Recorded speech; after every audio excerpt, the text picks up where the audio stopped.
నమస్తే, welcome to BCN news. నేను విజయలక్ష్మి. ముందుగా ముఖ్యాంశాలు. వైసీపీ చేసే ఫేక్ ప్రచారాల పట్ల ప్రజలు అప్రమత్తంగా ఉండాలన్న టీడీపీ రాష్ట్ర అధ్యక్షుడు పల్లా శ్రీనివాసరావు. కూటమిని కూల్చడం ఎవరి తరం కాదని స్పష్టీకరణ.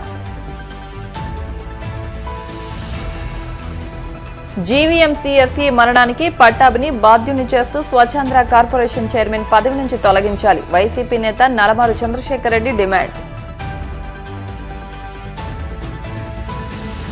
గోదావరి పుష్కరాల నిర్వహణపై సీఎం చంద్రబాబు అత్యున్నత స్థాయి సమావేశం. కాకినాడ కలెక్టరేట్ నుంచి వీడియో కాన్ఫరెన్స్ లో పాల్గొన్న జిల్లా ఇన్ఛార్జ్ కలెక్టర్ అపూర్వ భారత్.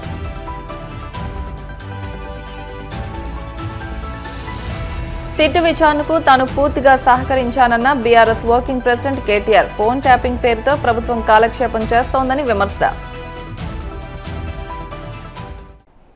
కూటమిని విడగొడితే వైసీపీ గెలుస్తుందని విజయసాయి చెప్పడం వారి భ్రమ అని, కూటమిని కూల్చడం ఎవరి తరం కాదని, వైసీపీ చేసే ఫేక్ ప్రచారాల పట్ల ప్రజలు అప్రమత్తంగా ఉండాలని టీడీపీ రాష్ట్ర అధ్యక్షుడు పల్లా శ్రీనివాసరావు అన్నారు. మంగళగిరిలోని టీడీపీ కేంద్ర కార్యాలయంలో ఆయన మీడియాతో మాట్లాడుతూ ప్రజల తీర్పును గౌరవించి జగన్ అసెంబ్లీకి రావాలన్నారు. లోకేష్ పుట్టినరోజు వేడుకలు రాష్ట్ర వ్యాప్తంగా జరుపుకోవడం టీడీపీ శ్రేణులు ఉంచుకున్న అచంచలమైన నమ్మకానికి స్పష్టమైన నిదర్శనమని తెలియజేశారు. రాష్ట్రానికి పెట్టుబడులు తీసుకొస్తూ పారిశ్రామికాభివృద్ధి వికేంద్రీకరణ ఛాంపియన్ గా లోకేష్ గుర్తింపు పొందారని ఆయన పేర్కొన్నారు. విద్యాశాఖ మార్చులు నారా లోకేష్ గారి పుట్టినరోజు సందర్భంగా ఆయనకి మనస్ఫూర్తిగా పుట్టినరోజు శుభాకాంక్షలు తెలియజేసుకుంటూ, అలాగే భవిష్యత్ నాయకత్వాన్ని అందుకునే విధంగా ముందుకు నడవాలని, ఈ రాష్ట్రాన్ని మంచిగా తన ఆలోచనతోని అభివృద్ధి పదంలో నడిపించాలని కోరుకుంటూ, ఈరోజు రాష్ట్ర వ్యాప్తంగా కూడా తెలుగుదేశం పార్టీ కుటుంబ సభ్యులందరూ కూడా లోకేష్ బాబు పుట్టినరోజు చాలా ఘనంగా, లోకేష్ బాబు అంటేనే ఒక నమ్మకం, ఆయనకి డెవలప్మెంట్ డీసెంట్రలైజేషన్ ఛాంపియన్గా, అలాగే గ్రోత్ ఇంజిన్ ఆఫ్ ది స్టేట్గా 25/7 పనిచేస్తున్నటువంటి నాయకుడిగా మా పార్టీలోని రాష్ట్రంలో గుర్తింపు పొందినటువంటి నాయకుడు. ఒక నమ్మకంతో ఈరోజు తెలుగుదేశం పార్టీ నాయకులందరూ కూడా లోకేష్ బాబు వెనకాల ఉన్నారన్న సంగతి అందరూ గుర్తించాలని చెప్పి తెలియజేస్తున్నా. విజయసాయి రెడ్డి గారు ఏదైతే కూటమి విడగొడితే మేము గెలుస్తాము, లేకపోతే అధికారంలోకి రావడానికి ఆ ఎదుటి వాళ్ళకి ఇతరులకి అవకాశం ఉండదని ఏదంటే అంటున్నారు. మేము ఒకటే చెప్తాం, ఈ కూటమి అన్నది ప్రజలు ఇచ్చినటువంటి తీర్పు, ప్రజలు ఏర్పాటు చేసినటువంటి బంధం. ఇది ఆషామాషగా ఏర్పడినటువంటి బంధం కాదు. ఇది ప్రజల యొక్క ఆశీర్వాదంతో ప్రజలు ఇష్టపడి ఈ ఏర్పాటు చేసినటువంటిది. ఇది కనుక ఇది సుమారు 10 సంవత్సరాల పాటు, 15 సంవత్సరాల పాటు ఈ బంధం ఇలాగే ఉంటుందని చెప్పి కూడా తెలియజేస్తున్నాను. ఎవరు ఎన్ని కుయుక్తులు వేసినా సరే, ఎందుకంటే ఆ ప్రజలందరూ కూడా అభివృద్ధి కాంక్షించేటువంటి వాళ్ళందరూ ఏర్పాటు చేసినటువంటి బంధం ఇది. అభివృద్ధి కోసం ప్రజలందరూ కూడా తహతహలాడుతున్నారు. ఆ ఒక నమ్మకం, ఈ కూటమి ఉంటే ఈ రాష్ట్రం అభివృద్ధి చెందుతుందనే ఆలోచనతో ఉన్నటువంటి వారు ఏర్పాటు చేసినటువంటి బంధం ఇది. కనుక ఎవరు ఎన్ని కుయుక్తులు వేసినా సరే ఈ బంధం ఇలాగే ఉంటుంది, ముందుకు వెళ్తుంది. అభివృద్ధి జయంగా మేము వెళ్తున్నాం అందరూ కూడా. కనుక అభివృద్ధిగా కాంక్షించే వాళ్ళ పట్ల ప్రజల యొక్క ఆశీస్సులు ఉంటుంది. కనుక ఇది ప్రజలే ఏర్పాటు చేసినటువంటి బంధంగా మనం చూడాలి. ఇలాంటి వాళ్ళందరికీ కూడా భవిష్యత్తులో కూడా ఖచ్చితంగా వాళ్ళు చేసినటువంటి పాపాలే రేపు శాపాలు అవుతాయి. ఈరోజు తిరుగుతున్నారు, అందరూ కూడా తిరుగుతున్నారు. చెప్పాలంటే మాకు అధికారంకి వచ్చిన మొన్న జగన్మోహన్ రెడ్డి గారు కూడా ఒక మాట అన్నారు, ఇంకొక 15 నెలల తర్వాత వస్తాను బయటకని. 15 నెలల తర్వాత రావడం కాదు, ప్రజలు ఇచ్చినటువంటి తీర్పును గౌరవించి అసెంబ్లీకి వెళ్ళండి. నాయకుడికి కావాల్సినటువంటి పరిణితి ఉండాలి. పరిణితి ఏంటంటే తీర్పును గౌరవించాలి, ప్రజల తీర్పుని. ముఖ్యమంత్రి గారికి మాకు 2019లో 23 సీట్లు ఇచ్చారు. 3 సార్లు ముఖ్యమంత్రిగా చేసినటువంటి వ్యక్తి చంద్రబాబు నాయుడు గారు. 23 సీట్లు ఇచ్చినప్పటికీ కూడా ప్రజల యొక్క తీర్పును గౌరవించి అసెంబ్లీకి వెళ్ళారు. ఎన్ని అవమానాలు చేసినా ఉన్నారు. అది ప్రజానాయకుడికి కావాల్సినటువంటి లక్ష్యం. నాకు 11 సీట్లు ఇచ్చారు కనుక 3 సంవత్సరాల పాటు, 3.5 సంవత్సరాల పాటు ఇంట్లో పడుకుంటాను, 15 నెలల తర్వాత వచ్చి నేను ప్రజల్లో తిరుగుతానంటే ప్రజలు గమనించట్లేదు అనుకుంటున్నారు. ఇది అందరూ కూడా చూస్తున్నారు. కనుక వీళ్ళు ఎన్ని చేసినా సరే వాళ్ళకి 2029 కూడా ఇదే పరాభవం జరుగుతుందని చెప్పి తెలియజేస్తున్నారు. కూటమికి ఇంకొక 15 సంవత్సరాల పాటు పదిలంగా ఉంటుందని కూడా ఈ బంధం ఉంటుందని చెప్పి కూడా తెలియజేస్తున్నారు. అధికార జులుం ప్రదర్శించి ఉద్యోగుల ప్రాణాలు తీసే పరిస్థితికి రాష్ట్రాన్ని నెట్టినందుకు కూటమి ప్రభుత్వమే పూర్తిగా బాధ్యత వహించాలని YCP employees and pensioners wing అధ్యక్షుడు నలమారు చంద్రశేఖర్ రెడ్డి అన్నారు. విశాఖలోని గాజువాక జోన్లో స్వచ్ఛంద్ర కార్పొరేషన్ చైర్మన్ పట్టాభి నిర్వహించిన సమీక్షా సమావేశంలో GVMC mechanical section superintendent engineer Govindarao తీవ్ర ఒత్తిడికి లోనే అక్కడికక్కడే కుప్పకూలారని, అందుకు పట్టాభిదే పూర్తి బాధ్యత అని ఆయన తేల్చి చెప్పారు. ఇది ప్రభుత్వ నిర్లక్ష్యానికి, అధికార దుర్వినియోగానికి పరాకాష్ట అని ఫైర్ అయ్యారు. సమీక్షా సమావేశంలో ఉన్నతాధికారిపై స్వచ్ఛంద్ర కార్పొరేషన్ చైర్మన్ పట్టాభి ఆ స్థాయిలో జులుం ప్రదర్శించాల్సిన అవసరం ఏముందని ప్రశ్నించారు. ఎస్ఈ మరణానికి బాధ్యుని చేస్తూ ఆయనపై వెంటనే హత్య కేసు నమోదు చేయడమే కాకుండా స్వచ్ఛంద్ర కార్పొరేషన్ చైర్మన్ పదవి నుంచి తొలగించాలని డిమాండ్ చేశారు. స్వచ్ఛాంధ్ర సంబంధించి ఎవరైతే ఈ రోజున ఆ కార్పొరేషన్ చైర్మన్ గా ఉన్నారో పట్టాభి గారు, ఆయన గారు విశాఖపట్నానికి వెళ్లి ఆ జీవీఎంసీ అధికారులతో మరి రివ్యూ మీటింగ్ పెట్టడం, ఆ మీటింగ్ లో మరి అధికారుల మీద ఆయన చూపెట్టినటువంటి జులుం, ఒక పెద్ద ఆఫీసర్ని సూపరింటెండెంట్ ఇంజనీర్ ని బలి తీసుకోవడం జరిగింది. ఫస్ట్ ఆఫ్ ఆల్ అసలు ఒక స్వచ్ఛాంధ్ర కార్పొరేషన్ చైర్మన్ గారు విశాఖపట్నానికి వెళ్లి ఆ యొక్క పెద్ద కార్పొరేషన్ విశాఖపట్నం కార్పొరేషన్ జీవీఎంసీ అంటే ఆ కార్పొరేషన్ లో ఒక మున్సిపల్ కమిషనర్ ఉంటారు, మేయర్ గారు ఉంటారు, వాళ్ళందరినీ కాదని ఈయన రివ్యూ మీటింగ్ పెట్టి ఒక అధికారి ప్రాణాలను తీసేటువంటి కార్యక్రమం చేయడం అనేది చాలా బాధాకరం. అసలుకి ఇతను అక్కడికి వెళ్లాల్సినటువంటి అవసరం, వెళ్లిన తర్వాత ఎవరి మెప్పు కోసమో ఒక అధికారిని దూషించి అందరి ముందు ఒక మీటింగ్ లో అతను చెబుతూ ఉంటే కూడా అధికారి ఎస్సీ గోవిందరావు గారు అనేటువంటి ఆ ఎస్సీ గారు ఈయన అడిగిన క్వశ్చన్స్ కి జవాబులు చెబుతూ ఉంటే వినకుండా, సార్ నా దగ్గర అంతా కూడా మెటీరియల్ ఉంది, నేను మీరు అడిగినటువంటి ప్రతి ప్రశ్నకు సమాధానము విపులంగా నేను చెబుతాను అని చెప్తే ఆయనకు చెమటలు పట్టే విధంగా, ఆయన్ను భయభ్రాంతులకు గురి చేసేటువంటి విధంగా భయపెడుతూ మరి మాట్లాడడం చాలా బాధాకరం. ఆయన అలా అక్కడే కుప్పకూలిపోయి మరి హాస్పిటల్కి తీసుకెళ్లిన వెంటనే మరణించడం జరిగింది. దానికి ఎవరు కారణం అని చెప్పేసి నేను ఈ రోజున అడుగుతా ఉన్నా ప్రభుత్వాన్ని. చంద్రబాబు నాయుడు గారు బాధ్యత వహిస్తారా, లేకపోతే మీకు తొత్తులుగా ఉన్నటువంటి సంబంధం లేనటువంటి మీ పార్టీకి చెందినటువంటి వాళ్ళని అధికారుల మీద ఉసిగొల్పి వాళ్ళ ప్రాణాలు తీసుకోమని చెప్తున్నారా? మీరు ఇంతకు ముందు మీరు పరిపాలన చేసినటువంటి సమయంలో కూడా మరి జన్మభూమి అంటూ ఆ రోజున ప్రతి మీటింగ్ లో ఉద్యోగులని అందరం ముందు నిలదీసి వాళ్ళను కూడా ఇదే విధంగా పడిపోయేటువంటి పరిస్థితిని మీరు ఇంతకు ముందు క్రియేట్ చేస్తున్నారు. ఉద్యోగులు ఇంకా మర్చిపోలేదు అని చెప్పేసి కూడా ఈ రోజున నేను ముఖ్యమంత్రి గారికి తెలియజేస్తా ఉన్నా. అయితే మీ తరఫున మీ యొక్క శిష్యులు ఆ యొక్క పని చేపట్టారా అని చెప్పి నేను అడుగుతా ఉన్నా. ఈ రోజున ఏదైతే ఎస్సీ గారు గోవిందరావు గారు విశాఖపట్నంలో మరణించారో దానికి ప్రభుత్వమే పూర్తి బాధ్యతలు వహించాల్సినటువంటి అవసరం ఎంతైనా ఉంది అని చెప్పేసి కూడా ఈ సందర్భంగా తెలియజేస్తా ఉన్నా. దీనికి ముఖ్యమంత్రి గారు బాధ్యులా లేకపోతే పట్టాభి గారు బాధ్యులా అని చెప్పేసి కూడా నేను ఈ సందర్భంగా ప్రభుత్వానికి హెచ్చరిస్తా ఉన్నా. ఒక పెద్ద అధికారికి మరి దిక్కు లేకపోతే చిన్న చిన్న అధికారులకు, చిన్న చిన్న ఉద్యోగస్తుల్ని మీరు ఏ విధంగా కాపాడుతారు అని చెప్పేసి కూడా నేను ఈ సందర్భంగా మరి క్వశ్చన్ చేస్తా ఉన్నా.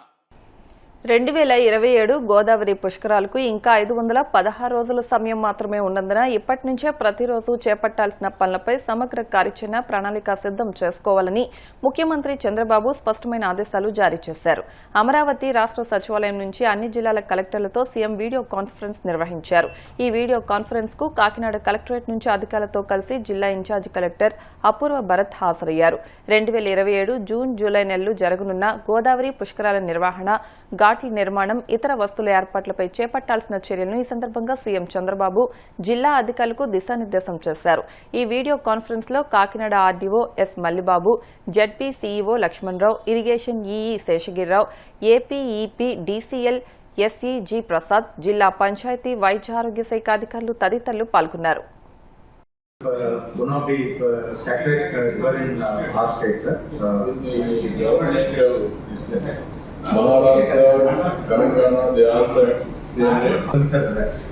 Length river flow అనేది sir. ఇప్పుడు మీరు చెప్పినట్టుగా ఖచ్చితంగా మహారాష్ట్ర అండ్ అదర్ స్టేట్స్ కూడా ఇదే రకంగా చేస్తున్నారు చెప్పేసి కాంటాక్ట్ చేసి చూస్తున్నాం సార్. ఎక్కడ సిటీస్ వచ్చినా ఎక్కడ నదుల పక్కన వస్తున్నా సముద్ర పక్కన ఉంటాయి. రెండోది అంటే ఇక్కడ ప్రజలకు గోదావరి కృష్ణ వచ్చి నేను ఏం చేశానంటే ఆ ఘాట్లన్నీ ఇప్పుడు మూడోసారి 24 years అయింది. ఇది మూడోసారి మళ్ళా నిర్వహిస్తున్నాం. దగ్గర 12-14 20 ఫస్ట్కి సెకండ్కి తయారు. ఈ ఎత్తున చేయడం నాతోనే ప్రారంభం. అంతవరకు ఇది గాడ్స్కి దీన్ని ఒక సాంప్రదాయంగా తీసుకోవాలి, ప్రజల్లో కూడా చైతన్యాన్ని ఉద్దేశం పెట్టి ఇప్పుడు గోదావరి పైన వరంగల్లో కరీంనగర్ మళ్ళీ బయలుపోయేకుండా ఆరోపిస్తారు. మనం గోదావరి ఆపేవాళ్ళని అఖండ గోదావరి అని పేరు పెట్టి అఖండ గోదావరి అఖండ హారకని పెట్టారు. అవన్నీ మీరు ఏం చేస్తారు, మీకు తెలియదు కాబట్టి మీరు నది వస్తూ ఉంది, ఇక్కడ వచ్చింది, 8 కిలోమీటర్లు వచ్చింది, ఇది ఘాట్లు కట్టాం, ఏం మాట్లాడేస్తున్నారు. అది పెద్ద ప్రమాదం. స్పిరిట్ అది కాదు, ఏదో వచ్చిస్తాం. అందుకే వాళ్ళు వస్తున్నారు. పెట్టి నువ్వు చెప్పిన దాడు నేను చెప్పిన రాదు. వాళ్ళకి వారసత్వంగా వచ్చినటువంటి సాంప్రదాయం పాటిస్తున్నారు. అది మెజారిటీ. ఇక్కడికి వచ్చినప్పుడు కృష్ణాకు కూడా ఎవ్రీ 12 years వస్తుంది. అది వచ్చిన ఇక్కడికి వచ్చే కొద్దిగా దీనికి పవిత్ర హారతం పెట్టారు. అందుకే పవిత్ర సంగమం పెట్టారు. గోదావరి కృష్ణ రెండు కూడా కలుస్తున్నారు కాబట్టి అక్కడ పవిత్ర సంగమం. నదిల్ని కాపాడుకోవాలి. కొన్ని నదులు గంగా అయితే మొత్తం పొల్యూషన్ అయింది. ఇప్పుడు ఏదో సపోర్ట్ చేస్తున్నారు, కొంచెం ఎక్స్ప్లెయిన్ చేశారు, ఇంకా చేస్తున్నారు. ఇక్కడ మీరు దాన్ని ఏ విధంగా తీసుకుపోతే రాబోయే నర్మదా సాగర్ కూడా తీసుకొచ్చి గోదావరి నర్మదా సాగర్ అక్కడ నుంచి నదుల సంధానం ఎవ్రీ ఏకరాఫ్ నీళ్ళు ఇవ్వడం. ఈరోజు ఒకప్పుడు నేను చూసిన రోజులకి ఈ రోజుకి ఎంతో డిఫరెన్స్ వచ్చింది. రాయలసీమ ఈరోజు మార్నింగ్ కూడా చూస్తే బ్యాంక్ లోన్స్ హైయెస్ట్ తీసుకో. సేవా కార్యక్రమాలు చేపట్టడం ద్వారా సమాజానికి మేలు జరుగుతుందని ఏపీ ఆబ్కాబ్ చైర్మన్ గన్ని వీరాంజనేయులు అన్నారు. శుక్రవారం మంత్రి నారా లోకేష్ పుట్టినరోజును పురస్కరించుకుని ఏలూరు జిల్లా భీమడోలు సామాజిక ఆరోగ్య కేంద్రంలో చికిత్స పొందుతున్న రోగులకు టీడీపీ కూటమి శ్రేణులు పండ్లు పంపిణీ కార్యక్రమాన్ని నిర్వహించారు. ఈ సందర్భంగా గన్ని వీరాంజనేయులు మాట్లాడుతూ ప్రజాసేవే నిజమైన రాజకీయ లక్ష్యమని పేర్కొన్నారు. యువత లోకేష్ పుట్టినరోజును పురస్కరించుకుని నియోజకవర్గంలో చేపట్టిన సేవా కార్యక్రమాల గురించి ఆయన వివరించారు. పార్టీ కార్యకర్తలు ఇలాంటి సేవా కార్యక్రమాలు మరింతగా చేపట్టి ప్రజలకు అండగా నిలవాలని సూచించారు.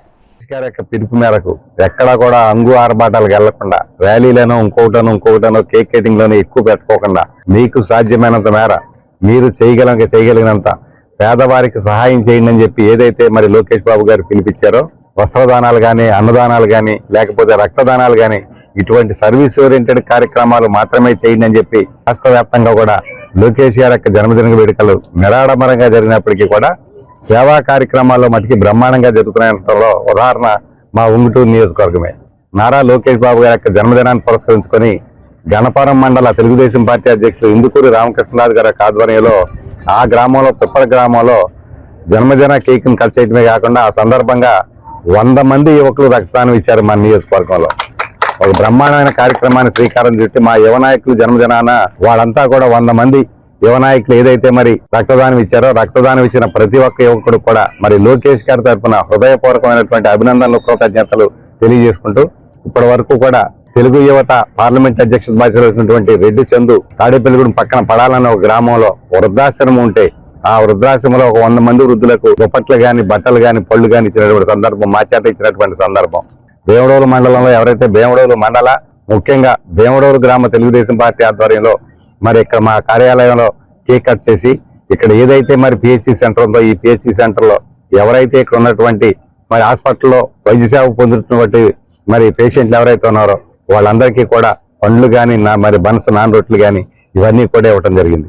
మీ ద్వారా కూడా నేను మిగతా వాళ్ళకి అందరికీ కూడా చెప్తా ఉన్నాను, మనకు చేతనైనంత వరకు మనం ఎక్కడ ఎంత చేయగలిగితే అంతే సేవా కార్యక్రమాలు చేయాల్సిందిగా అందరినీ కూడా కోరుకుంటూ, అలాగే మరి యువ నాయకుడైనటువంటి నారా లోకేష్ బాబు గారు ఈవేళ తెలుగుదేశం పార్టీకి ఒక దిక్సూచిలాగా రామారావు గారి హయాంలో ఒక స్టైల్లో వెళ్తే, చంద్రబాబు నాయుడు గారి హయాంలో ఒక స్టైల్లో వెళ్తే ఈవేళ నారా లోకేష్ బాబు గారి హయాంలో ఒక స్టైల్ వెళ్తుంది తెలుగుదేశం పార్టీ. అంతా కూడా ఎక్కడా కూడా అరమరికలు లేకుండా అంతా కూడా ఎవరైతే పనిచేసేటువంటి నాయకులు ఉన్నారో, పనిచేసేటువంటి కార్యకర్తలు ఉన్నారో వాళ్ళందరినీ కూడా గుర్తించే కార్యక్రమం జరుగుతూ ఉంది. 100% కూడా అందరికి ఇచ్చేసామని మేము చెప్పం, కానీ ఖచ్చితంగా నారా లోకేష్ గారి ఆధ్వర్యంలో రాగల రోజుల్లో కష్టపడి పనిచేసేటువంటి ప్రతి కార్యకర్త కూడా ఖచ్చితంగా పార్టీ పరంగా న్యాయం జరుగుతుందని మీ ద్వారా అందరికీ కూడా తెలియజేసుకుంటూ, అలాగే తెలుగుదేశం పార్టీ సభ్యత్వం గతంలో ఎవరైనా యాక్సిడెంటల్ పాలసీ ఉంటే మనం 100 రూపాయల సభ్యత్వం కడితే 2 లక్షలు మాత్రమే యాక్సిడెంట్ పాలసీ ఇచ్చేవాళ్ళం. మరి లోకేష్ బాబు గారు ఆయన ప్రధాన కార్యదర్శి అయ్యాక ఈ రోజు రాష్ట్రంలో ఎవరైనా తెలుగుదేశం పార్టీ సభ్యత్వం ఉన్నటువంటి 1 కోటి సభ్యత్వాల పైగా తెలుగుదేశం పార్టీ సభ్యులు ఉన్నటువంటి సందర్భంలో దురదృష్టవశాత్తు ఎవరైనా యాక్సిడెంట్ లో చనిపోతే వాళ్ళకి 5 లక్షల రూపాయలు మరి యాక్సిడెంటల్ ఇన్సూరెన్స్ ఇచ్చేటువంటి పార్టీ ఏదైనా ఉందంటే తెలుగుదేశం పార్టీ అని మేము చెప్పుకుంటా గర్వపడతాం. అది కూడా 100 రూపాయల సభ్యత్వంతో 5 లక్షల రూపాయలు ఇన్సూరెన్స్ ఇవ్వడమే కాకుండా మన ఉంగుటూరు నియోజకవర్గంలోనే ఇప్పటి వరకు కూడా 5 కార్యకర్తలు అలాగే యాక్సిడెంట్ లో చనిపోయినటువంటి కార్యకర్తలకి ఒక్కొక్కరికి వాళ్ళ కుటుంబానికి 5 లక్షల రూపాయలు ఇన్సూరెన్స్ వచ్చేలా ఏర్పాటు చేసినటువంటి నారా లోకేష్ గారి ఆలోచన రాబోయే రోజుల్లో ఆయన విధి విధానాలు కానీ, అలాగే మరి గతంలో మన ప్రతిపక్షంలో ఉన్నప్పుడు ఆయన చేసినటువంటి యువగళం పాదయాత్ర, ఆ పాదయాత్ర ద్వారా ప్రజలందరి సమస్యలు తెలుసుకోవటమే కాకుండా అధికారంలోకి వచ్చాక చంద్రబాబు నాయుడు గారు ముఖ్యమంత్రిగా, పవన్ కళ్యాణ్ గారు ఉప ముఖ్యమంత్రిగా, మోదీ గారి యొక్క సహకారంతో ఈ రాష్ట్ర ప్రభుత్వాన్ని అన్ని విధాలుగా కూడా ముందుకు వెళ్తున్న సందర్భంలో లోకేష్ గారు కూడా యాక్టివ్ పార్ట్ తీసుకొని ఈ వేళంతా కూడా యువతకంతా కూడా ఒక దిక్చూసిలాగా ఒక దిశానిర్దేశం చేసినటువంటి సందర్భాన్ని ఒకసారి గుర్తు చేసుకొని అటువంటి యువ నాయకునికి ఆ దేవదేవుడు, ఆ దేవుడి యొక్క ఆశీస్సులతో ఆయనకి పూర్తి ఆయురారోగ్యాలు ఉండి రాగల రోజుల్లో ఆయన కూడా ఈ రాష్ట్రానికి మరి సేవ చేసే అవకాశం భగవంతుడు కల్పించాలని చెప్పి మనస్ఫూర్తిగా కోరుకుంటూ ఇప్పుడు కాసేపు ప్రకటనలు.